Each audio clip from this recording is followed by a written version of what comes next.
Happy Earth Day, fellow Earthlings, and welcome to the Roamin channel.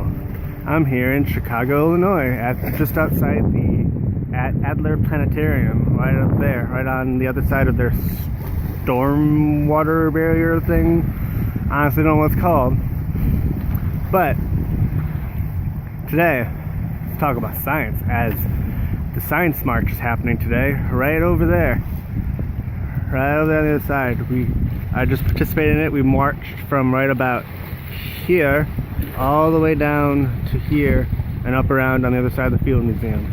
The museum campus is right over here on the other side of this wall. You can't see it. But that's not what I'm here to talk about today. Well, I was here for that, but I'm here for other things as well. I'm here to talk about Lake Michigan and the wind. Waves can be induced by Waves actually are mostly induced by wind. There's also waves induced by tectonic movement, which usually results in a tsunami. But because this is a freshwater lake that's inland, we don't see tsunamis here. So this is all wind driven. And our wind today is out of the north. So because Lake Michigan is a north-south oriented lake, it's like a finger. So pretend like my finger is the lake. It's like this. And if the top of the screen is north, and the bottom of the screen is south. So, as the wind comes down through the lake, I don't want to get wet here. When it comes down north through the lake, over the lake, it pushes the water aside and creates waves. That's why today is quite a windy day, as we're on the backside of a low pressure system. So we have the wind coming down from the north over the lake, pushing all the water to the south, resulting in these waves. You can see all the white caps out there. And we're right here, right at the edge of basically lake level, I guess if you want to call it, where we have water coming up. And another way I can tell which way the wind's directing, outside of the flags on the front side of the planetarium, are the clouds, these cirrus clouds up here. You can see how it starts up very lightly right here. It starts up suddenly here, and then it's almost like a paintbrush stroke that pushes the water up north. That's actually what it actually is up there is ice crystals. And because it's so high up in the atmosphere, and as you go up in the atmosphere, at least in the troposphere, temperature decreases, and then once you get in the stratosphere, it starts to warm up again. So that's ice crystal. That's floating ice. I thought was the coolest thing. Nope. Some waves coming at me. Anyways, another interesting thing here in Chicago is they get their drinking water from the lake, and right out there in the lake is one of Chicago's drinking water plants. Yes.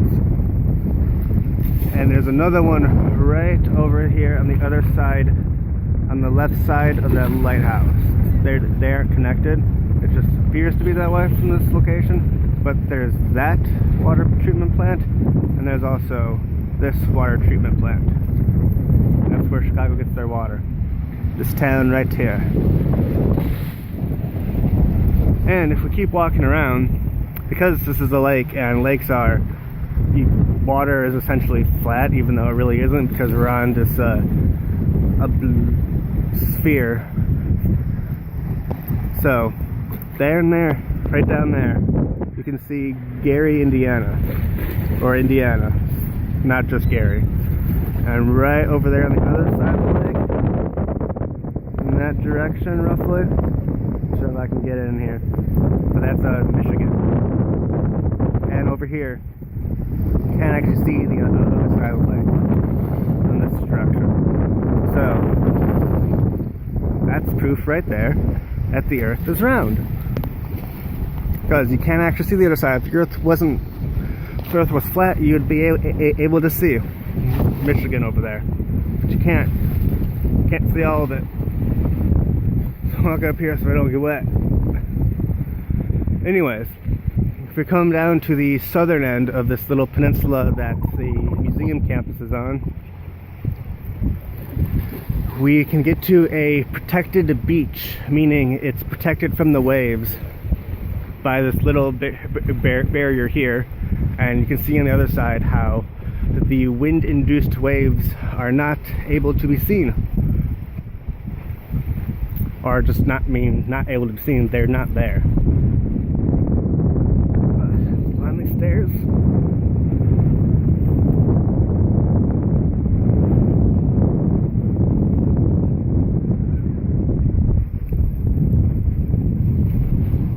Oh, and I was gonna say that cloud layer right there is a lake effect from a sea breeze, but I think that's actually too high for it to be a sea breeze. So, but say today there was a sea breeze that was visible. Still, it was likely visible in the morning, but you would just see this line of clouds there right above the surface. But you can't right now. So right there, what I was talking about, you can see how there aren't waves over there.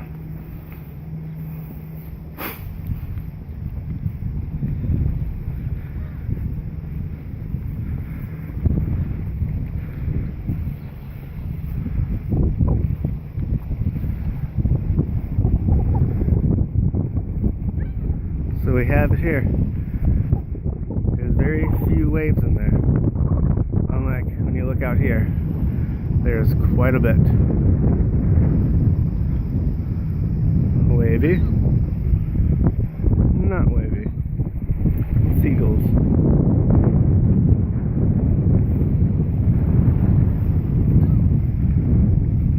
Here we have it.